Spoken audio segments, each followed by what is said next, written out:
ஆண்டு காலத்தில் நான் போய் இந்த குளத்தை போய் பார்க்குறேன். துர்நாற்றம். அந்த தண்ணி வந்து பழுப்பு நிறத்தில் இருக்குது. அந்த ஒரு செம்மண் கலர் கூட சொல்ல முடியாது, அது வந்து கிட்டத்தட்ட லிக்கர் கலர்லேயே இருக்கு. ஒரு ஒரு ஒரு பிராண்டி எப்படி இருக்கும், கான்யாக் எப்படி இருக்கும், அந்த கலரில் அந்த குளத்தோட தண்ணி இருந்துச்சு. உள்ள உயிரினங்கள் இருக்கிற மாதிரியான இண்டிகேஷன்லாம் இல்லை. ரொம்ப ஸ்மெல்லு. இந்த நல்ல ஸ்டென்ஸ் அடிச்சுட்டு பெரிய ஃபேக்ட்ரி அங்கே கட்டியிருக்காங்க.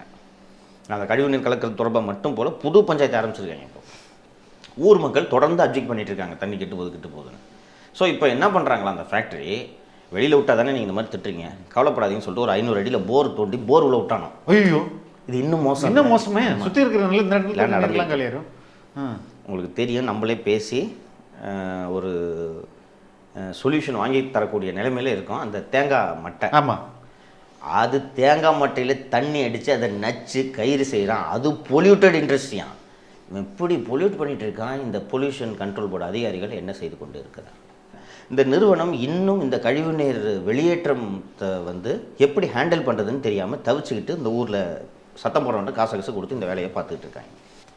பொதுப்பணித்துறை என்ன சொல்கிறது என்றால், நாங்கள் இதை இப்படி திருப்பி விட மாட்டோம். சரி, எப்படியா பண்ணுவேன்? 3 கிலோமீட்டர் அந்த பகுதி சுற்றிட்டு தான் வருவோம். எப்படின்னா, இந்த காட்டாரை இப்படி கொண்டு போய் பியர் ஃபேக்ட்ரி இருக்குல்ல, அந்த பியர் ஃபேக்ட்ரி காம்பவுண்டு பக்கத்தில் போகுது. காம்பவுண்ட்லேருந்து 50 அடி கூட இருக்காது, அந்த இடத்துக்கு அந்த பாதை போய் அங்கே இருக்கிற காட்டாரில் கலந்து திருப்பி இங்கே வருது.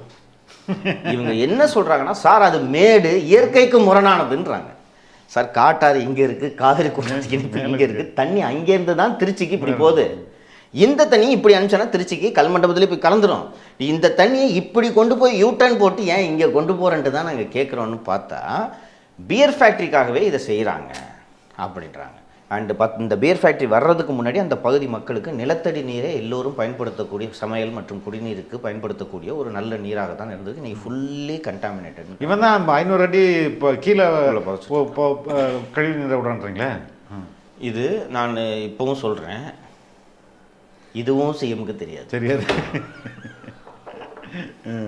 இதுவும் சிஎம்க்கு தெரியாது. அந்த பகுதி மக்களோட சிக்கல் என்னென்னா, அவங்களால சரியாக ஆர்கனைஸ் ஆகலை. பொலிட்டிக்கல் பார்ட்டிஸ் யாரும் இந்த இஷ்யூவை கையில் எடுத்ததாக தெரியவில்லை. அவங்களால சரியாக ஆர்கனைஸ் ஆகலை அவங்க.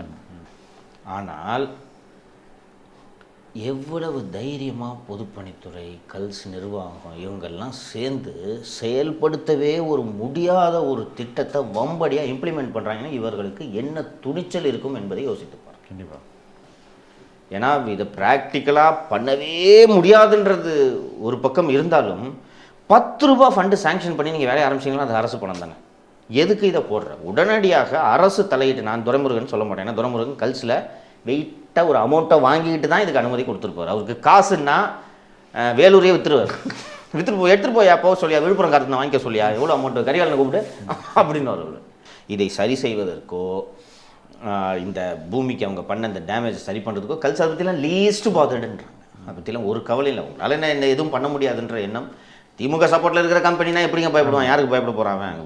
என்னென்ன அநியாயம் பண்ணிட்டு இருக்காங்க. அப்படி இருக்கும்போது ஒரு சாராய ஆலை வச்சிருக்கிறவன் இதுக்கெல்லாம் பயப்பட போகிறான்? ஒரு சாராய ஆலையின் அதிபர் வந்து எவ்வளவு எளிதாக அந்த ஊரிலே வசிக்கக்கூடிய ஆயிரக்கணக்கான மக்களின் வாழ்வை பற்றி துளியும் கவலைப்படாமல், இயற்கையை பற்றி கவலைப்படாமல் எத்தனை எளிதாக ஒரு டிபார்ட்மெண்ட்டையே தனக்காக இயங்க வைக்க முடிகிறது பாருங்க. மருத்துவமனையில் படுத்திருக்கவர் கூட இந்த ஸ்கீமை போட்டிருந்துருக்கோம். அவர் தான் இந்த வேலையெல்லாம் கல்சுனா அவர் தான் பண்ணணும். நீ போடு, நான் பேசிக்கிறேன், நான் தான் சிஎம், இன்னும் கொஞ்ச நாள் தான் இந்த ஆள் இருப்பாருன்னு சொல்லியிருப்பார் ஃபேக்ட்ரிக்காரன்ட்ட. அடுத்து நீ நம்மகிட்ட தான் பிஸ்னஸ் பண்ண தெரியல, அவங்களை அனுப்பிச்சி விட்ருவேன் அப்படின்ட்டு சொல்லியிருந்துருக்கலாம். அரசு இப்போதாவது அதான் போயிட்டார்ல, அவர் டிஃபாக்டர் சிஎம் போயிட்டார். இப்போதாவது நான் அப்பீல் உதயநிதிக்கு தான் வைப்பேன். சிஎம்கிட்ட வைக்கிறதுக்கு போய் இந்த கட்ட சவத்தில் முட்டிக்க வேண்டாம். என்ன, உதயநிதி அவர்கள் தலையிட்டு குறைந்தபட்சம் இதெல்லாம் எளிதாக பண்ணலாம். நீங்கள் போட்டு நிப்பாட்டு ரிவ்யூ பண்ணுங்கன்றேன். நான் சொன்னதுக்காக நீங்கள் ஏற்றுக்கணும்னு அவசியம் இல்லை. வணக்கம் தோழர். வணக்கம். உங்களுடைய புதுக்கோட்டை பயணம், வேங்கவேல் போயிட்டு வந்தீங்க. என்ன இப்போ சுச்சுவேஷன் என்ன இருக்குது, என்னென்ன மாதிரியான அங்கே உங்களோட அப்சர்வேஷன் சார்? இந்த ஸ்டாலின் குடும்பத்துக்கு அரசியலில் இன்ட்ரெஸ்ட் இல்லை, தெரியலன்னா விட்டுட்டு பேசாமல் போயிட்டோம். அவங்களுக்கு ஒரு அப்பாவுக்கும் பிள்ளைக்கும் சினிமா மேலே தான் ரொம்ப ஆசை அதிகமாக இருக்குது, பேசாமல் போயிட்டோம். நான் அந்த சம்பவம் நடந்த பிறகு இப்போது தான் நான் வேறு ஒரு விஷயமாக புதுக்கோட்டை சென்றேன். அது என்னன்றதை பின்னாடி சொல்கிறேன். ஸோ இவ்வளோ தூரம் போயிருக்கோம், வேங்கவேல போய்ட்டு இந்த பசங்களை பார்த்துட்டு வரலாம், சும்மா அன்றைக்கி வந்துட்டு ஃபோட்டோ எடுத்துகிட்டு போயிட்டான், அதுக்கப்புறம் வரலன்ட்டு சொல்லுவாங்களேன்ட்டு இவ்வளோ தூரம் வந்துருக்க போய் பார்க்கலான்ட்டு போனேன். கடந்த முறையை விட இந்த முறை போலீஸ் கட்டுப்பாடுகள் ரொம்ப அதிகம். அதிகமாக போன வாட்டி சம்பவம் நடந்ததை ஒட்டி போனேன், ஈஸியாக உள்ளே போயிட்டு அவங்க வீடுகளுக்கே சென்று பார்த்தேன். இப்போ போகிறேன், எல்லா சைடும் பிக்கெட் போட்டாங்க. மொத்தம் அப்புறம் இன்ஸ்பெக்டருங்க சொன்னார் 25 போலீஸ் டியூட்டியில் இருக்காங்களாம். கிட்டத்தட்ட ஒரு வருஷமாக. இப்போ ஒரு ரீசெண்டாக தான் இந்த பந்தோபஸ்து இன்க்ரீஸ் பண்ணியிருக்காங்க அப்படின்ட்டு நான் கேள்விப்பட்டேன்.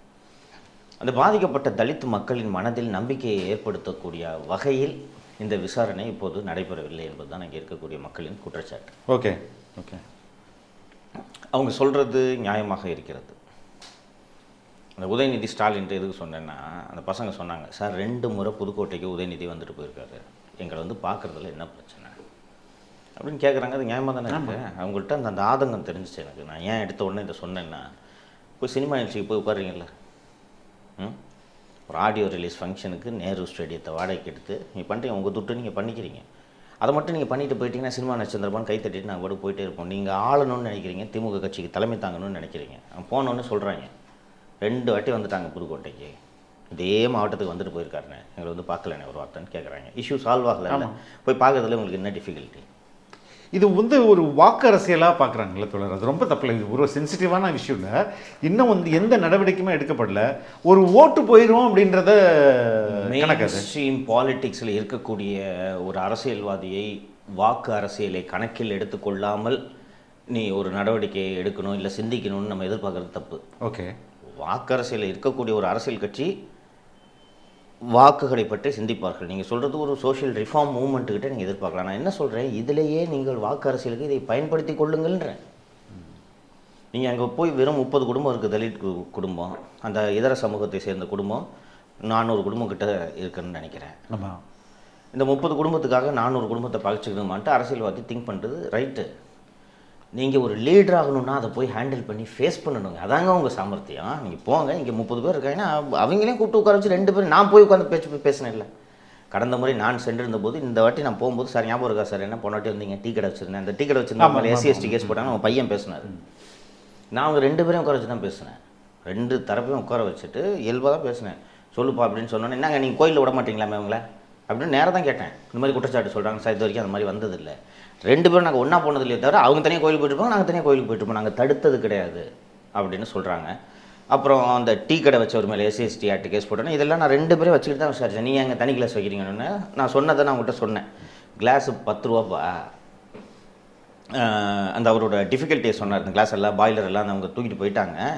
வர்றவங்க கண்ணாடி கிளாஸில் வேணும்னு கேட்டால் நான் கண்ணாடி கிளாஸில் கொடுப்பேன், பேப்பர் கிளாஸில் வேணும்னு கேட்டாங்கன்னா பேப்பர் கிளாஸில் கொடுப்பேன். எப்படி கேட்குறாங்களோ அப்படி தான் நான் கொடுக்குறேன் ஒழிய நான் எனக்கு வந்து இவங்களுக்கு மட்டும் கண்ணாடி கிளாஸ்லாம் யாரும் கொடுக்குறதில்ல அப்படின்னாரு. அப்புறம் இந்த சமூகம் தாழ்த்தப்பட்ட சமூகத்தை சேர்ந்தவன்ட்ட கேட்டேன்னா எதுவும் சிக்கல் இருக்க மாட்டோம், நாங்கள் அதிக பேரே போக மாட்டோங்க, மொத்தம் ஒரு 4 பேர் டீ சாப்பிட போவோம், நாங்கள் போனப்போ இந்த மாதிரி தனி கிளாஸ்ன்னு எங்களுக்கு நாங்கள் ஃபீல் பண்ணதில்லை அப்படின்னு சொன்னாங்க. 2 பேரும் உட்கார வச்சு தான் பேசினேன் நான். இதை ஒரு சாதாரண மனிதனாகி நான் செய்யும்போது உதயநிதியால் இது செய்ய முடியாதா? ஏன் தயக்கம்? மக்கள் மேலே இன்ட்ரெஸ்ட் இல்லையா? மக்கள் மேலே இன்ட்ரெஸ்ட் இல்லைன்னு தான் புரிஞ்சுக்கிறேன். ஏங்க எனக்கு என்னங்க தலையெழுத்து? நான் ஓட்டு வாங்க போகிறேன்னா அந்த தொகுதியில் நிற்க போகிறேன் நான் புதுக்கோட்டையில். எனக்கு ஒருத்தன் குடிக்கிற தண்ணியில் இந்த வேலையை பண்ணியிருக்கிறேன்னா அந்த மனிதர்கள் எப்படி ஃபீல் பண்ணுவாங்க? நாங்கள் அந்த அளவுக்கு அந்த பூமியில் வாழ தகுதி இல்லாமல் போயிட்டோன்னு இந்த வேலையை பண்ணுறேன்ட்டு அவன் நினைப்பான். அவனுக்கு அப்படி இல்லையா நானும் நீயும் ஒன்றையானு தோல் மேலே கை போட்டு ஒரு ஆறுதல் 2 வார்த்தை பேசணும்னா வேறு ஒன்றும் நம்ம தூக்கி ஒரு 10 கோடி ரூபாய் அவனுக்கு கொடுத்துட போகிறதில்ல. இது ஒரு ஆறுதல். இதை ஒரு தனி மனிதனாக நான் செய்வது என் கடமைன்னு நானே நினைக்கும் போது அரசியல்வாதிக்கு உங்களுக்கு இது வேலை இல்லையா? அந்த சமூகம் கோச்சுப்பாங்க, கூப்பிட்டு போகும்போது அந்த சமூகத்தை சேர்ந்த மந்திரி கூட கூப்பிட்டு போங்க, என்ன ஆகிடும்? இவ்வளோ தானே. அவங்ககிட்ட இருந்து துறையை பிடுங்க தெரியுதுல்ல, அந்த மந்திரிகிட்ட இருந்து அவர்கிட்ட இருந்த விளையாட்டுத்துறையை பிடுங்கி உதயநிதிக்கு வச்சுக்க தெரியுதுல்ல, அந்த அமைச்சரையும் கூட கூட்டிகிட்டு போங்க. கூட கூப்பிட்டு போயிட்டு அமைச்சர்கிட்ட சொல்லுங்கப்பா அப்படின்னா முடிஞ்சு போச்சா? ஒரு டால் லீடராக வளர்கிறதுக்கும் இது உதவுமா இல்லையா? இது ஒரு குறையாக சொன்னாங்க. அதற்கு பிறகு வந்து CBCID போலீஸார் உள்ளூர் காவல்துறை விசாரித்த வரை கூட இந்த விசாரணை சரியாக நடந்தது. CBCID விசாரணை நடைபெற்ற பிறகு தான் எங்களுக்கு இந்த விசாரணை சரியாக நடக்குமோ என்ற சந்தேகம் இருக்கிறது. எதன் அடிப்படையில் கேட்குறாங்க? எங்கிட்ட DNA சாம்பிள் கொடுக்க சொல்கிறாங்க. சொன்ன உடனே நான் சொன்னேன், ஏன்ப்பா DNA சாம்பிள் தானே கேட்குறாங்க, என்ன உனக்கு குத்தவலி நான் சொன்னாங்க, சாம்பிள் கொடுக்குறதுல உனக்கு என்ன பிரச்சனை அப்படின்னு கேட்கும்போது அதில் அவங்க சொல்கிறது, எங்கள் சமூகத்தை சேர்ந்த 5 பேர் மேலே DNA சாம்பிள் 5 பேர்கிட்ட DNA சாம்பிள் கேட்டிருக்காங்க, அந்த சமூகத்தில் 2 பேர்கிட்ட தான் கேட்டிருக்காங்க. அப்போ பார்க்குறவங்க என்ன நினைப்பாங்க, நாங்கள் தான் அந்த தப்பையை பண்ணிவிட்டு இது மாதிரி பண்ணுறோன்ட்டு நினைப்பார்களா நினைக்க மாட்டார்களா அப்படின்னாங்க. அந்த சம்பவம் நடந்த உடனே இந்த போலீஸ் எப்படி இன்வெஸ்டிகேஷனை சொதப்புனாங்கன்றதான் நான் ஏற்கனவே சொன்னேன். டேங்கை வாஷ் பண்ணி விட்டாங்க. அந்த ஃபீஸஸ் இருக்குல்ல, அந்த ஃபீஸஸை கார்ப்பரேஷன் எம்ப்ளாயிஸை வச்சு, இந்த லோக்கல் பாடி எம்ப்ளாயிஸை வச்சு தூக்கி எங்கே போட்டாங்க. 4 நாள் கழித்து தான் அந்த சாம்பிளை கலெக்ட் பண்ணுறதே போலீஸ்க்கு தோணியிருக்கு. இந்த பையன்கிட்ட போய் கேட்குறேன், கேட்ட உடனே இந்த பையனுக்கு தான் ஃபோன் வருது. அப்போ நீ தானே போய் ஃபஸ்ட்டு கவர் எடுத்த, எங்கே போட்ட அந்த கவர்னு சொன்னோன்னே அந்த இங்கே க்ளீன் பண்ணாங்க, க்ளீன் பண்ணி இங்கே தூக்கி போட்டாங்கன்னு சொன்னோன்னே இவர்கள் வந்து அப்புறம் லோக்கல் பாடி ஆளுகிட்ட பேசி எந்த துப்புரவு தொழிலாளின்னு ஐடென்டிஃபை பண்ணி அவங்க ஏதோ பக்கத்து தெருவில் குப்பையில் போட்டுருந்துருக்கேன், அங்கே போய் அந்த ஃபீஸஸ் வேர் சீஸ்டு. நான் தானேங்க அதை சொல்லி அதை எடுத்து கொடுத்தேன். இவங்க என்னையே வந்து நீ தான் இந்த வேலையே பார்த்த, உன்னை யார் டேங்க்கில் ஏற சொன்னது? இந்த கோணத்தில் தான் விசாரணை நடைபெறுகிறது. நான் ஏன் போய் டேங்க்கில் ஏறி பார்த்தேன், எங்கள் ஊரில் 2 குழந்தைங்களுக்கு அடுத்தடுத்து டயரியா போச்சு. ஸோ குடிக்கிற தண்ணியில் எதுவும் இருக்குமோன்னு சந்தேகத்தில் நான் போய் பார்த்தேன் அப்படின்னு அந்த பையன் சொல்கிறான். பட் எங்களை குற்றவாளிகளாக சித்தரிப்பது போல் இந்த விசாரணை நடைபெற்று வருகிறது. அப்புறம் காலையில் 8 மணிக்கு கூட்டு போகிறாங்க, நைட்டு 10-11 மணிக்கு அனுப்புகிறாங்க. நான் கேட்டேன், அப்புறம் போலீஸ் எப்படிப்பா விசாரிப்பாங்க, வேறு என்ன பண்ண முடியும்னு கேட்டோன்னே எங்களுக்கு இதே வேலையாக வச்சுக்கிட்டு இருக்காங்க. எங்கள் ஃபோனை எங்களுக்கு வந்து 25,000 ஃபோனுன்றது பெரிய தொகை, எங்களுக்கு 4 ஃபோனை சீஸ் பண்ணிட்டாங்க, இது வரைக்கும் ஃபோன் ரிட்டர்ன் பண்ணு, இந்த மாதிரி சின்ன சின்ன குறைகளை சொல்கிறாங்க. அண்ட் அந்த நீதிபதி கமிஷன் ஒன்று போட்டிருக்காங்களே, சத்யநாராயணா ஜஸ்டிஸ்ன்னு நினைக்கிறேன், அவர் மீதும் நம்பிக்கை எடுக்கிறாங்க. நான் சொன்னேன் போன தான் ஜட்ஜெலாம் போட்டிருக்காங்க. இப்போ அப்புறம் என்ன பண்ணால் அவர் வந்தார், ஜட்ஜு வந்தார், வந்துட்டு இந்த டேங்க்கில் ஏறி மேலே போய் பார்த்தாரு, கீழே இறங்கிட்டு கலெக்டர் ஆஃபீஸ்க்கு போயிட்டு விசாரணை நல்லபடியாக நடைபெற்று விட்டது அப்படின்னு சொல்லிட்டாரு. எங்ககிட்ட பேசுகிறதுக்கு அவருக்கு என்ன பிரச்சனை அப்படின்னு கேட்குறாங்க. ஸோ இந்த கவர்மெண்ட் எதையாவது செய்யலாம் என்று நினைத்தால் கூட அதை எப்படி செய்கிறதுன்னு தெரியாமல் இப்படி பண்ணி இன்றைக்கி நான் கடந்த முறை சென்று பார்த்ததை விட இந்த முறை இந்த மக்கள் கடும் அதிருப்தியிலும் கோபத்திலும் இருக்கிறார்கள் என்பதை என்னால் புரிந்து கொள்ள முடிந்தது. இந்த விஷயம் சால்வாகாமல் இருக்கிறதே வந்து இந்த அரசுக்கு ஒரு அவமானம் தான். இவங்களும் புரிஞ்சுக்கல. நீங்கள் இதை எடுத்தவொடனே போய் பார்த்துட்டு வந்துருந்தீங்கனாலே பாதி கோபம் அடங்கிருக்கு. ஏன் இன்னப்போ அதுதான் எல்லாரும் கேட்குற கேள்வி ஆயிடுச்சு, ஏன் முதல்வர் போக மாட்டேங்கிறாரு அப்படின்றது தான் இன்னும் வந்து ஒரு 4 மணி நேரம் போய் ஐபிஎஸ் மேட்ச்சில் உட்கார்றதுக்கு நேரம் இருக்கா உங்களுக்கு? கூலிங் கிளாஸை போட்டுக்கிட்டு போய் ஐபிஎல் மேட்ச்சில் உட்கார்றதுக்கு போய் இங்கே தலை காமிச்சோன்னா உங்களுக்கு என்னங்க பிரச்சனை? இதெல்லாம் போய் ஆறுதல் சொன்னால் தானே நீங்கள் லீடராக முடியும். செந்தில் பாலாஜிக்கு உடம்பு சரியில்லைன்னொன்னே விடிகாலத்தில் ஹாஸ்பிட்டலுக்கு ஓட தெரியுது, குடும்பத்தோட போகிறீங்க. இது உங்களோட ஆட்சியில் தானே இது நடந்திருக்கு. போய் பார்த்துட்டு என்னப்பா ஒரு ஆறுதல். யாராவது வந்து சிஎம் அங்கிள் நல்லா பண்ணுறாருன்னு ஒரு குழந்தை பேசுன்னு வச்சுக்கலாம், உடனே சைடு தூக்கி போய்டுது. அதை போயிட்டு உங்கள்கிட்டையும் ஃபோன்லாம் வந்திருக்குமே, எங்கள் அண்ணன் நகரில் ஒருத்தன் பைட்டு கொடுத்தான் நம்ம யாருன்னு சொல்லிட்டு நான் என் டைம் ஃபோன் வந்துச்சு இன்டெலிஜென்ஸ்லேருந்து. ஃபோன் பண்ணி அந்த கேமராமேன் அந்த தம்பிகிட்ட கேட்ட ரிப்போர்ட்டர் எங்கே பாரு, நான் ரோட்டில் நின்று இருந்தார் பைட்டு கொடுத்தானே, எனக்கு 10 ஃபோன் வந்துருச்சு நான் காலையிலேருந்து, இது எதுக்குப்பா அப்படின்னு கேட்டால் தூக்கி போய் வீடியோ எடுக்குது. இதெல்லாம் வக்கனையாக பண்ண தெரியுதுல்ல, இது அடிப்படை இல்லையா? இதை செய்ய வேண்டாமா? இது சிக்கலாக இருந்துச்சு. போலீஸ் ரொம்ப பதட்டமாயிட்டாங்க. நான் போன உடனே ஐயோ என்ன நீங்கள் என்ன ஒன்றும் இல்லை அவங்ககிட்ட பேச, இல்லை சார் உள்ளே போகக்கூடாது, மேலதிகாரிகிட்ட அனுமதி வாங்கினா என்ன 144 போட்டிருக்கீங்களா, ஏன் போகக்கூடாது உள்ளே சொல்லுங்கள் சார் நாங்கள் சரி விடுங்க, நான் அந்த பசங்களை இங்கே வர வச்சு பேசுகிறேன்னு சொல்லிட்டு இந்த சம்மந்தப்பட்ட இளைஞர்களை அழைத்து நான் பேசினேன். இதான் சொன்னாங்க, விசாரணை எனக்கு நான் நம்புகிறேன் காவல்துறை யாரையும் காப்பாற்றணுன்ற நோக்கத்தில் இதை டிலே பண்ணுறாங்கன்ட்டோ நான் நம்பலை. நிச்சயமாக இந்த மாதிரி விஷயத்தில் செய்ய மாட்டாங்க, அதில் ஒன்றும் சந்தேகம் வேண்டாம். எவிடன்ஸ் கிடச்சிருக்காது, க்ளூ கிடச்சிருக்காது, ஒர்க்கு நடந்துட்டுருக்கு. ஆனால் அந்த மக்கள், அந்த பகுதி மக்களுக்கு இப்போ நம்பிக்கை குறைஞ்சிருச்சு. முன்னாடி நான் அப்போ சொல்லியிருந்தேன்னா போலீஸ் கரெக்டாக விசாரிப்பாங்கப்பா, நான் சொன்னப்போ அப்போ ஏற்றுக்கிட்டாங்க. இப்போ இல்லை சார், சரியாக இந்த விசாரணை நடைபெறும் விதமே எங்களுக்கு சந்தேகத்தை ஏற்படுத்துகிறது அப்படின்னு சொல்லிட்டாங்க. ஒரு நம்மளோட சக மனிதன் இந்த மாதிரி அவங்க ஃபீல் பண்ணுறதுல என்ன நான் பார்த்தேன்னா, இங்கே இருக்கிறவன் தான் நாங்கள் வாழ தகுதி இல்லைன்ட்டு குடி தண்ணியில் இதை கலக்கிறான். ஆட்சியாளர்களுக்கு இது சம்மந்தமாக எங்களை பார்த்து ஆறுதல் சொல்லக்கூட தோணலைன்னா அப்படி உங்கள் யாருக்குமே எங்களை பிடிக்கல அப்படின்ற எண்ணம் அவங்ககிட்ட இருந்துச்சு. இது யாருக்கும் வரக்கூடாது, இதை அசுவேஜ் பண்ணணுன்றது தான் என்னோட இன்டென்ஷன். அறிவு இருந்தால் தானே எங்களுக்கு சினிமா ஃபங்க்ஷனில் போய் உட்காந்துட்டு இருக்காங்க. உங்களுக்கு இப்படி அரசியல் இன்ட்ரெஸ்ட் இல்லைன்னா போங்க, போய் சினிமா கூட போய் ஹீரோயின் கூட டுவேட் பாடிட்டு இப்போ அங்கேயே போயிடுங்கன்றேன் நான். நான் சொல்கிறேன், ஸ்டாலின் குடும்பம் பேசாமல் கட்சியை விட்டுட்டு போயிடலான்றேன். யாராவது தகுதியான தலைமை, அரசியலில் ஆர்வம் இருப்பவர்கள் இதை செய்து கொள்ளட்டும்.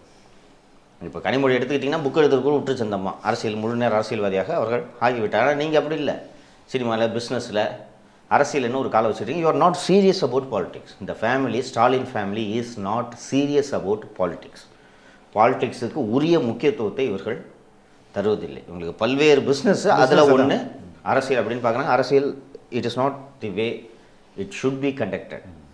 இதெல்லாம் அட்ரஸ் பண்ணலைன்னா இவங்க எதுக்கு அரசியல் அப்புறம் திராவிட மாடல்னு சொல்லிட்டுலாம் எதுக்கு சுற்றுறாங்கன்றதுலாம் தெரியல. கருணாநிதி விட்டு போகிறாங்க, அதை கருணாநிதி விட்டு போகிறேன் கண்டிப்பாக இல்லை. ஒரு போயிட்டு வந்து ஒரு ஆறுதல் கொடுக்குறதுல எந்த வித நேரமின்மையும்னு இல்லை அப்படின்னு சொல்ல முடியாது. ஏன்னா போயிட்டு வர்றது ஒரு புதுக்கோட்டைக்கு எத்தனையோ நிகழ்ச்சிகள் போகிறார், திருவாரூர் போகிறாங்க, நன்மையில அப்படியே போயிட்டு வந்துருக்கலாம். நிகழ்ச்சிலாம் இல்லைனாலும் போகணுங்க. இதுதாங்க நிகழ்ச்சி, இதுதான் நிகழ்ச்சி. ஒரு சமூகத்தில் ஒடுக்கப்பட்டவன், நான் இந்த பூமியில் வாழ தகுதியில்லையோ என்று நம்பிக்கை இழக்கும்போது அவன் தோள் மேலே கை போட்டு உனக்குமானது இந்த பூமி, நான் இருக்கேன், நீ அப்படி நினைக்கக்கூடாதுன்னு அஷ்யூர் பண்ணுறதை விட வேறு என்ன கடமை இருக்க போகுது உங்களுக்கு? அதை பண்ணுறதுக்கு லாய்க்கு இல்லை. பேச்சு பாருங்கள் ஒருத்தருக்கு, இந்த குடும்பத்தில் இருக்கிறவங்களுக்கு. விட்டு நான் புதுக்கோட்டைக்கு மெயினாக நான் போன காரணம் அதுதான் உண்மையான ரீசன். ஆமாம், அங்கே கல்ஸ் டிஸ்டிலரி அங்கே இருக்குது. பியர் ஃபேக்ட்ரினா அவங்க அந்த ஊரில் சொல்கிறாங்க, ப்ரூவரியாக இருக்கும் ப்ராபப்ளி இருக்குது. திமுக ஆட்சி காலத்தில் 2006 ஆட்சி காலத்தில் தான் அந்த தொழிற்சாலை உருவாக்க லைசன்ஸ் கொடுக்கப்பட்டது. தொழிற்சாலை இப்போது உருவாக்கப்பட்டு கொண்டிருக்கிறது. ஒரு நடந்திருக்கு, ஃபங்க்ஷன் ஆகிட்டு இருக்கு. 11 இயர்ஸாக ஃபங்க்ஷன் ஆகிட்டுருக்கு. அந்த தொழிற்சாலை அமையும் போது ஊரில் கிராம மக்களிடம்லாம் என்ஓசிலாம் வாங்கிட்டு தான் ஆரம்பிச்சிருக்காங்க. என்ஓசி வாங்கிட்டு ஆரம்பித்து பியர் ஃபேக்ட்ரி ஃபங்க்ஷன் ஆகிட்டு இருக்கு. இந்த 10 ஆண்டு காலத்தில் அந்த பகுதியில் உள்ள விளைநிலங்கள் முழுக்க பாழாகிவிட்டன. ஓகே. அந்த ஃபஸ்ட் வாட்டி ஃபேக்ட்ரி தொடங்கும் போது கிராம தலைவராக இருந்தவர் கையெழுத்து போட்டு கொடுத்தார்ல, அவரோட வீடு தான் இன்றைக்கி அந்த ஏரியாலேயே பெரிய பங்களா. ஓகே 4 கிரவுண்டு கட்டியிருக்காரு. நான் அப்படி பார்த்தேன், எல்லாம் சின்னோடு வீடு. இது யாருக்கு பார்த்து மட்டும் இவ்வளோ பெரிய வீடாக இருக்குது அப்படின்னு கேட்டேன். ஆனால் இவர் தானே அந்த ஃபேக்ட்ரி வந்தப்போ கிராம தலைவராக இருந்தார் அப்படின்னாங்க. அண்டு அந்த கரூர் ஃபேக்ட்ரிக்கு பக்கத்தில் நாவல் குளம் என்ற ஒரு குளம் இருக்குது. 2 குளம் இருக்குது. இந்த நாவல் குளம் என்றது இயல்பாக அமைந்த குளம், பொதுப்பணித்துறையின் கட்டுப்பாட்டில் இருக்கக்கூடிய ஒரு குளம். அந்த குளத்தில் இந்த மாடுகள்லாம் வந்து தண்ணி குடிக்கும், மீன்கள் இருக்கும், நார்மல் குளம் போல. அந்த குளத்தை சுற்றி நூற்றுக்கணக்கான ஏக்கர்கள், பாசனம் செய்யக்கூடிய ஏக்கர்கள் இருந்தன. இந்த 11 ஆண்டு காலத்தில் நான் போய் இந்த குளத்தை போய் பார்க்குறேன். துர்நாற்றம். அந்த தண்ணி வந்து பழுப்பு நிறத்தில் இருக்குது. அந்த ஒரு செம்மண் கலர் கூட சொல்ல முடியாது, அது வந்து கிட்டத்தட்ட லிக்கர் கலர்லேயே இருக்கு. ஒரு ஒரு ஒரு பிராண்டி எப்படி இருக்கும், கான்யாக் எப்படி இருக்கும், அந்த கலரில் இந்த குளத்தோட தண்ணி இருந்துச்சு. உள்ள உயிரினங்கள் இருக்கிற மாதிரியான இண்டிகேஷன்லாம் இல்லை. ரொம்ப ஸ்மெல்லு. இந்த நல்ல ஸ்டென்ஸ் அடிச்சுட்டு பெரிய ஃபேக்ட்ரி அங்கே கட்டியிருக்காங்க. அந்த கழிவுநீர் கலக்கிறது தொடர்பாக மட்டும் போல் புது பஞ்சாயத்து ஆரம்பிச்சிருக்காங்க. இப்போ அந்த ஃபேக்ட்ரி கழிவுநீரை எப்படி வெளியேற்றுகிறார்கள் என்றால், அந்த ஃபேக்ட்ரியை சுற்றி ஒரு 5-6 இடங்களில் அவுட்டர் சைடு பல்வேறு மூலைகளில் ஒரு தொட்டி மாதிரி கட்டி வச்சுருக்காங்க. ஓகே.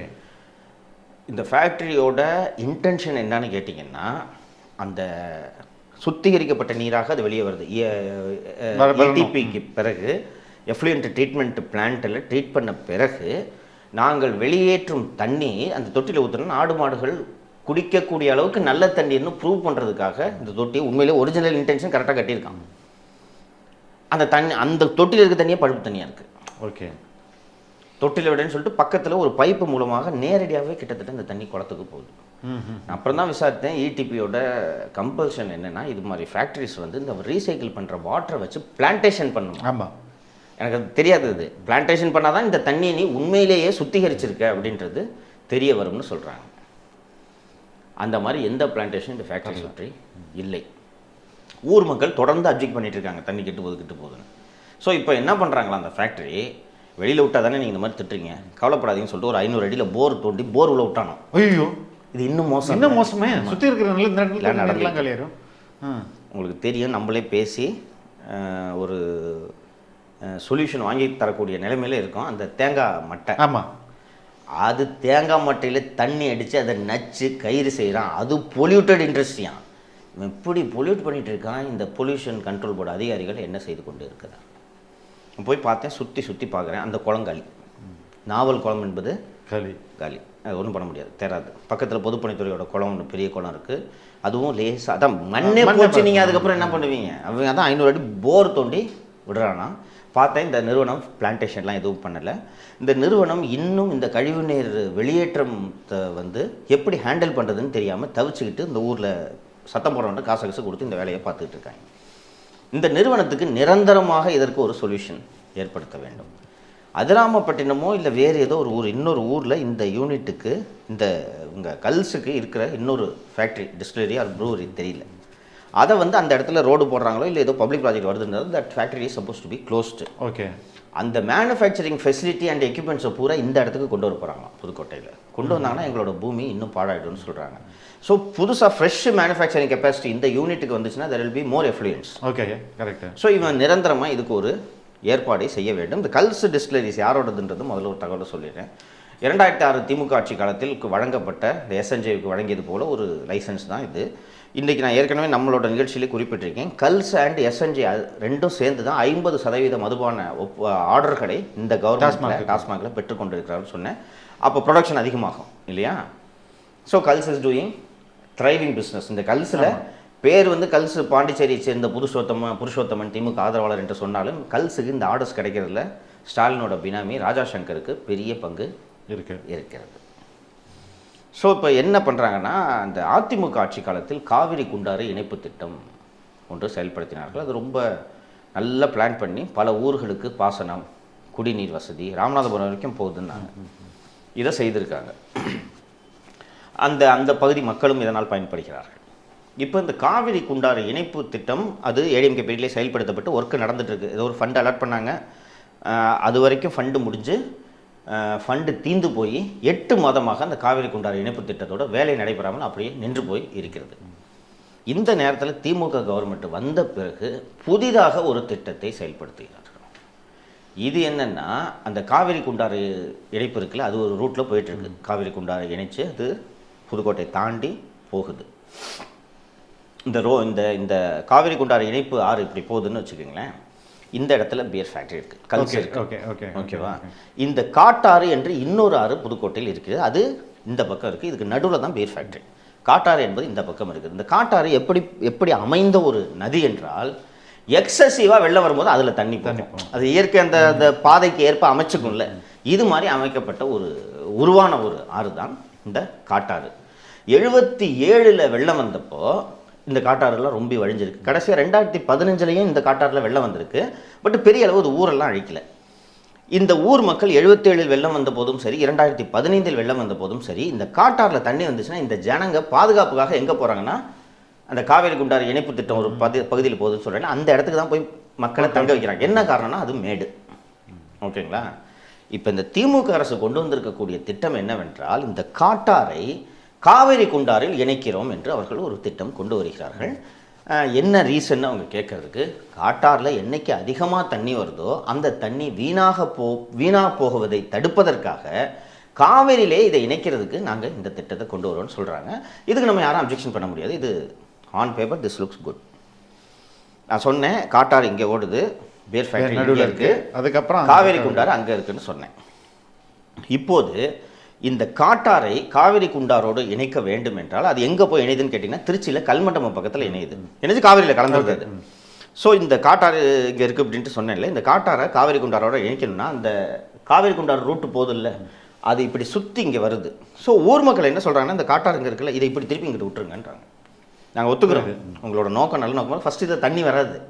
இப்போ இந்த 2015 மாதிரி பெரிய வெள்ளம் வந்தால் தான் தண்ணி வராது. பட் இருந்தாலும் நீங்கள் சொல்வது சரி, இதை இப்படி திருப்பி விட்டுருங்க அப்படின்றாங்க. பொதுப்பணித்துறை என்ன சொல்கிறது என்றால், நாங்கள் இதை இப்படி திருப்பி விட மாட்டோம். சரி, எப்படியா பண்ணுவேன்?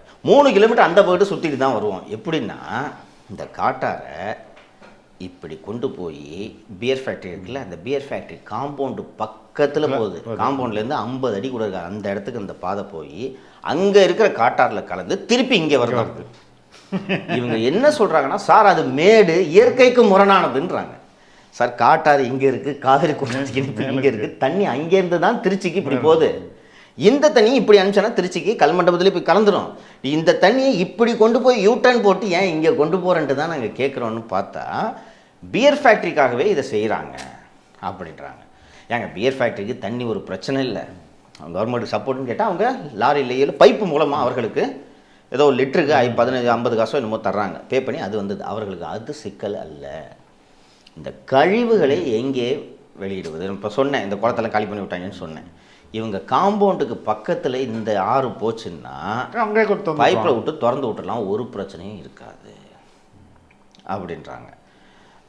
அதற்காகத்தான் இது போடுறாங்க அப்படின்னு சொல்கிறாங்க. இன்னொன்று, இந்த புதிய திட்டம் சொல்கிறாங்கல்ல, இந்த காட்டாரை காவிரி குண்டாரோட இணைச்சி இப்படி கொண்டு வருதுன்னு, இதுபடி இதை செயல்படுத்துவதற்கு காட்டாரின் கரைகளை உருவாக்கணும். தண்ணியே வராத ஒரு ஆறுன்றதுனால கரைன்றது பெரிய அளவில் இல்லை. பார்த்தீங்கன்னா சின்னதாக மேடு, அங்கே மேலே வீடுகள்லாம் இருக்குது. கவர்மெண்ட்டோட ஸ்கீமு 2 பக்கமும் 32 மீட்டருக்கு கரைகளை உருவாக்குவது. 32 மீட்டர்னா எவ்வளோ உயரம்? மண்ணுக்கு எங்கே போவீங்க?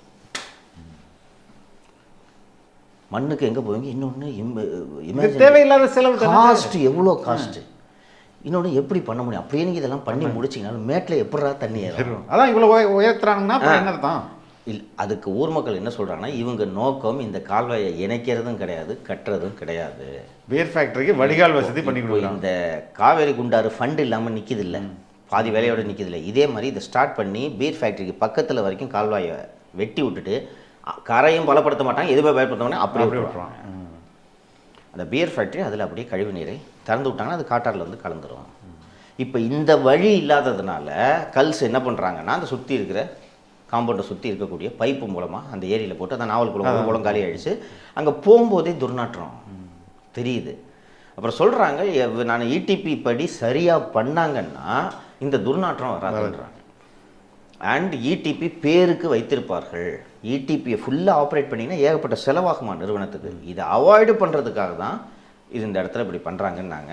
பியர் ஃபேக்டரி நார்மலாகவே அந்த மொலாசஸ் ஸ்மெல்லு வந்து இருக்கும் நம்மளுக்கு. நம்ம செங்கல்பட்டு போகும்போது கூட அது ஒரு பியர் ஃபேக்டரி நம்ம தாண்டி தான் போவோம், அந்த இடத்துல ஸ்மெல் இருக்கும். பட் வாட்டர் பொல்யூஷன் தான் ரொம்ப டேஞ்சர். அவனுக்கு பியர் ஃபேக்டரியிலேருந்து ஸ்மெல்லு வர்றது எனக்கு பிரச்சனை இல்லைங்க, குளத்துலேருந்து ஸ்மெல்லு வரதாங்க எனக்கு பிரச்சனை. குளத்தில் எப்படிங்க ஸ்மெல்லு வரும்? ஃபேக்ட்ரி உள்ள நீ போட்டு நீ மொலாசஸ் கிளாஸஸ்ன்னு போட்டு 1000 விஷயத்த பண்ணுற, நீ வெளியில் சிம்னி வழியாக ஸ்மெல்லு வருன்றது நான் ஒத்துக்கிறேன். தண்ணியில் ஏன் ஸ்மெல்லு வருதுன்றது தான் நான் கேட்குறேன். குளத்தில் எப்படிங்க இந்த ஸ்மெல்லு வரும்? அந்த துர்நாற்றம் வருதுனாலே இப்போ அந்த தண்ணீர் இருக்கக்கூடிய மண் என்ன ஆகும்? அண்டு இந்த பியர் ஃபேக்ட்ரி வர்றதுக்கு முன்னாடி அந்த பகுதி மக்களுக்கு நிலத்தடி நீரை எல்லோரும் பயன்படுத்தக்கூடிய, சமையல் மற்றும் குடிநீருக்கு பயன்படுத்தக்கூடிய ஒரு நல்ல நீராக தான் இருந்தது. நீங்கள் ஃபுல்லி கண்டாமினேட்டட். இவன் தான் 500 அடி இப்போ கீழே கழிவு நீரை விடுறான்றீங்களே. இது நான் இப்போவும் சொல்கிறேன், இதுவும் சிஎம்க்கு தெரியாது. தெரியாது. இதுவும் சிஎம்க்கு தெரியாது. அந்த பகுதி மக்களோட சிக்கல் என்னென்னா, அவங்களால சரியாக ஆர்கனைஸ் ஆகலை. பொலிட்டிக்கல் பார்ட்டிஸ் யாரும் இந்த இஷ்யூவை கையில் எடுத்ததாக தெரியவில்லை. அவங்களால சரியாக ஆர்கனைஸ் ஆகலை அவங்க.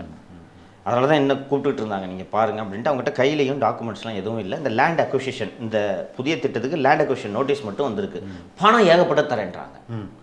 உங்களுக்கு இதில் பார்த்தீங்கன்னா, இந்த திட்டம் இயற்கைக்கு விரோதமானது, அறிவியலுக்கு விரோதமானது, செயல்படுத்தவே முடியாதுன்றதெல்லாம் தெரிஞ்சும் ஒரு ரெவன்யூ டிபார்ட்மெண்ட் அசஸ்மெண்ட் போட்டு உங்கள் நிலத்தை இந்த திட்டத்துக்காக கையகப்படுத்தணும் நோட்டீஸ் இஷ்யூ பண்ணிட்டு இருக்காங்க. அந்த ஸ்டேஜில் இப்போ இந்த இஷ்யூ நிற்குது. இது நான் ஏற்கனவே சொன்னது மாதிரி சிஎம்க்கு இந்த மாதிரியான ஒரு மினி ஸ்கூல் விஷயங்கள்லாம் ஒரு நாலேஜுக்கு போகிறதுக்கு வாய்ப்பு கிடையாது. ஆனால் எவ்வளவு தைரியமாக பொதுப்பணித்துறை, கல்ஸ் நிர்வாகம் இவங்கெல்லாம் சேர்ந்து செயல்படுத்தவே ஒரு முடியாத ஒரு திட்டத்தை வம்படியாக இம்ப்ளிமெண்ட் பண்ணுறாங்கன்னா இவர்களுக்கு என்ன துணிச்சல் இருக்கும் என்பதை யோசித்துப்பார். கண்டிப்பாக இயற்கைக்கு விரோதமானதுங்க. இவங்க படித்த பொறியாளர்கள்லாம் எவ்வளோ பேர் இருப்பாங்க. சாதாரணமாக சொல்கிறாங்க, கிழக்கு இருந்து தெற்க தாங்க ஆறு வரும், தெற்க இருந்து மேற்கு, இது கிழக்குலேருந்து தெற்க வரும், மேலே போகாது, இது மேடு சார், எப்படி சார் ஆறு மேலே ஏறும் அப்படின்னு சாதாரணமாக கேட்குறாங்க. அப்புறம் அந்த கலந்தாய்வு கூட்டம் நடந்திருக்கிறது. இந்த கலந்தாய்வு கூட்டத்தில் இதெல்லாம் எடுத்து வைத்திருக்கிறார்கள். சார் எப்படி இங்கேருந்து மேலே போகும்னு கேட்குறாங்க. அதிகாரிகள்லாம் ஒத்துக்கிட்டாங்க, ஆமாம் போகாது, என்னங்க பண்ணுறது, சரி இருங்க நாங்கள் ஆலோசனை பண்ணிட்டு வரோன்னு போயிருக்காங்க.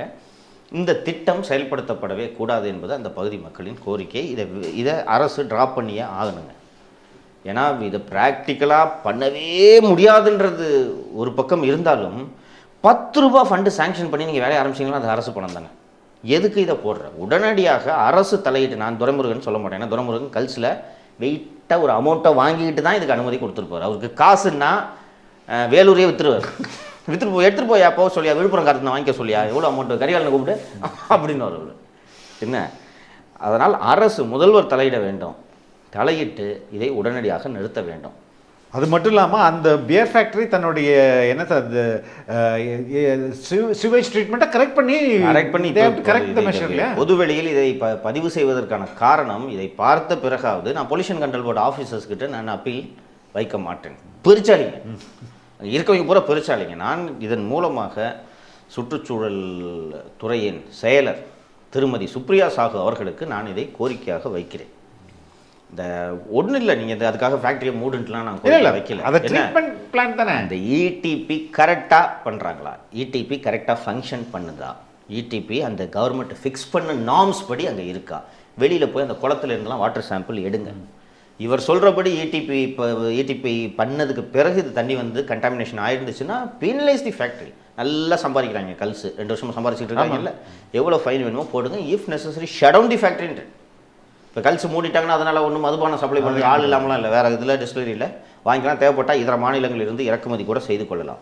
இதை அனுமதிக்காதீங்க. நாங்கள் இருக்கவங்கள்ட்ட கேட்டேன், எப்படிங்க இந்த பீர் ஃபேக்ட்ரியை வர விட்டீங்கன்னு கேட்டால் அப்போ எங்களுக்கு தெரியாது சார், வேலை கொடுக்குறேன் நாங்கள் சார் இந்த பகுதி மக்களுக்கு. சரிங்க எதாவது சொல்கிறாங்களே வேலை கொடுத்துருக்காங்கன்னு கேட்டால் ஹவுஸ் கீப்பிங் வேலை மட்டும்தான், அதுதான் ஹவுஸ் கீப்பிங் மட்டும்தான் தருவாங்க. தோட்ட வேலை செய்யுன்றாங்களா? நீங்கள் நம்ம இண்டஸ்ட்ரியல் ஏரியா ஃபுல்லாக ஸ்ரீபந்த் போனீங்கன்னா அங்கே அவ்வளோ ஃபேக்ட்ரிஸ்க்கு அந்த லோக்கல் அதிகபட்சமாக அந்த லோக்கல் பீப்புள் அங்கே என்ன வேலை செய்வாங்கன்னா ஹவுஸ் கீப்பிங் இல்லைன்னா வந்து செக்யூரிட்டி. இதை தாண்டி இது நான் ஒத்துக்கிறேன். நான் நிர்வாகங்களோட சிக்கலையும் நான் புரிஞ்சுக்கிறேன். நீங்கள் இப்போ வந்து ஒருத்தங்க படிக்காமல் இருப்பான், 10th ஃபெயிலாக இருப்பான், அவனை கொண்டு வந்து நீங்கள் அட்மினில் போட முடியாது, நான் அதெல்லாம் ஒத்துக்கிறேன். ஆனால் அந்த பகுதியிலேயே படித்த இளைஞர்கள் அவர்களுக்கு முன்னுரிமை தாங்கள். இப்போ உள்ளூரில் இப்போ டொமிசைலில் பேஸ் பண்ணி சில ரிசர்வேஷன் சில பகுதிகளில் தரப்படுகிறது. அது மாதிரி இவங்களுக்கு தாங்க ஃபஸ்ட்டு ப்ரிஃபரன்ஸ் அப்படின்னு சொல்லிட்டு நீங்கள் கொடுங்க. பட் கல்ஸ் வந்து ரொம்ப கவனமாக இருக்காங்க, தெளிவாக இருக்காங்க. என்னென்னா இப்போ யார் ஊர் பஞ்சாயத்து தலைவரோ அவரை மட்டும் மாதம் துட்டை கொடுத்து ஓகே சரி பண்ணிக்கிறது. யாராவது ஒருத்தர் நாற்று அடிக்குதுன்னு யாராவது ஒருத்தர் சொன்னார்னு வச்சுங்களேன், அவங்களுக்கு மட்டும் கூப்பிட்டு அவங்களுக்கு அன்றைக்கே ஒரு சிஎல் வேலை போட்டு கொடுத்துருவாங்களாம். யார் சத்தம் போகிறாங்களோ அவங்கள மட்டும் கூப்பிட்டு ஒரு பணத்துக்கிட்ட கொடுத்து முடிச்சிடுறாங்க. இதை சரி செய்வதற்கோ இந்த பூமிக்கு அவங்க பண்ண இந்த டேமேஜ் சரி பண்ணுறதுக்கோ கல்ஸ் அதை பற்றிலாம் லீஸ்ட்டு பாத்துடுன்றாங்க. அதை பற்றிலாம் ஒரு கவலை இல்லை. உங்களால் என்ன எதுவும் பண்ண முடியாதுன்ற எண்ணம். திமுக சப்போர்ட்டில் இருக்கிற கம்பெனினா எப்படிங்க பயப்படுவான்? யாருக்கு பயப்பட போகிறான்? என்னென்ன அநியாயம் பண்ணிட்டு இருக்காங்க. அப்படி இருக்கும்போது ஒரு சாரை ஆளை வச்சிருக்கிறவன் இதுக்கெல்லாம் பயப்பட போகிறான்? இருக்குது. இது நாளைய நமது சந்ததியினர் கண்டிப்பாக இது எதிர்காலம் பார்க்குறேங்க. நீங்களும் விவசாயி தான், நீங்கள்லாம் போய் பார்த்தீங்கன்னா அவ்வளோ வருத்தமாக இருக்கும். சொன்னார் இது பூரா இன்னொரு ரொம்ப சிறப்பான விஷயம், அந்த நிலம் முழுக்க முழுக்க அன்பில் தர்மலிங்கத்துக்கு சொந்தமாக இருந்த நிலங்கள். Okay okay. அந்த இடத்தில் அங்கே ஒரு வயசானவர் சொன்னார், நான் 77 ஃப்ளட்டெல்லாம் பார்த்துருக்கேன், இது பூரா அன்பில் இடங்க, இந்த இடம் பூரா முந்திரி காடுன்னாரு. இந்த இடம் முழுக்க முந்திரி காடு. நாங்கள் சின்ன பசங்களாக வருவோம், முந்திரி பழத்தை நாங்கள் எடுத்துகிட்டு கொட்டை மட்டும் கொடுத்தா போதும், எங்களுக்கெல்லாம் முந்திரி பழம் சாப்பிட கொடுப்பாங்க. அப்படி இருந்துச்சு. அப்புறம் ஒருத்தராக விற்றுட்டு போயிட்டாங்க. அப்படின்னா அது பூரா பாசன பூமியாக இருந்துச்சு. இன்றைக்கி பொட்டக்காடு தான் ஸ்டென்ச்சு. அது பக்கம் போனீங்கனாலே உங்களுக்கு ஸ்டெச்சு தெரியும். ஒரு சாராய ஆலையின் அதிபர் வந்து எவ்வளவு எளிதாக அந்த ஊரிலே வசிக்கக்கூடிய ஆயிரக்கணக்கான மக்களின் வாழ்வை பற்றி துளியும் கவலைப்படாமல், இயற்கையை பற்றி கவலைப்படாமல் எத்தனை எளிதாக ஒரு டிபார்ட்மெண்ட்டையே தனக்காக இயங்க வைக்க முடிகிறது பாருங்கள்.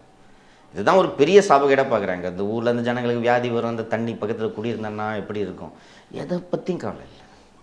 அந்த ஃபேக்ட்ரி அங்கே இருக்கிறதுனால அந்த பகுதி மக்களுக்கு சல்லி பைசாவுக்கு பிரயோஜனம் கிடையாது. 10 பைசா பிரயோஜனம் கிடையாது. ஒன்று வேலைவாய்ப்பு இருக்கணும், இல்லை ஊருக்கு ஒரு கம்யூனிட்டி ஹால் கட்டி கொடுக்கணும். ஏதோ இந்த 12 வருஷத்தில் 1 லட்ச ரூபாய் ஏதோ ஸ்கூலுக்கு இதுக்கோ ஒரே 1 லட்ச ரூபா கொடுத்துருக்காரு. வேறு எந்த விதமான வெல்ஃபேர் ஒர்க்லையும் பண்ணுறது இல்லையா? குறைந்தபட்சம் அந்த ஊர் மக்களை கூப்பிட்டு உங்களுக்கு என்னங்க வேணும், ஒரு கம்யூனிட்டி ஹால் கட்டித்தரேன், ஒரு ஸ்கூலை கட்டித்தரேன், இப்படி தானே பண்ணணும். ஆமாம். இவங்களுக்கு என்னென்னா இந்த நாய்ங்களுக்கு போய் எதுக்கு இதெல்லாம் செஞ்சுக்கிட்டு, நம்ம தான் கவர்மெண்ட்டில் பேசிகிட்டு இருக்கோன்ற இந்த ஆணவம் இருக்கிறது. மருத்துவமனையில் படுத்திருக்கவர் கூட இந்த ஸ்கீமை போட்டிருந்துருக்கோம். அவர் தான் இந்த வேலையெல்லாம் கல்சுனா அவர் தான் பண்ணணும். நீ போடு, நான் பேசிக்கிறேன், நான் தான் சிஎம், இன்னும் கொஞ்ச நாள் தான் இந்த ஆள் இருப்பார்னு சொல்லியிருப்பார் ஃபேக்ட்ரிக்காரன்ட்ட. அடுத்து நீ நம்மகிட்ட தான் பிஸ்னஸ் பண்ண தெரியல, அவங்கள அனுப்பிச்சி விட்ருவேன் அப்படின்ட்டு சொல்லியிருந்துருக்கலாம். அரசு இப்போதாவது அதான் போயிட்டார்ல, ஒரு டிஃபாக்டர் சிஎம் போயிட்டார். இப்போதாவது நான் அப்பீல் உதயநிதிக்கு தான் வைப்பேன். சிஎம்கிட்ட வைக்கிறதுக்கு போய் இந்த கட்ட சவத்தில் முட்டிக்க வேண்டாம். என்ன உதயநிதி அவர்கள் தலையிட்டு குறைந்தபட்சம் இதெல்லாம் எளிதாக பண்ணலாம். நீங்கள் போட்டு நிப்பாட்டு ரிவ்யூ பண்ணுங்கன்றேன். நான் சொன்னதுக்காக நீங்கள் ஏற்றுக்கணும்னு அவசியம் இல்லை.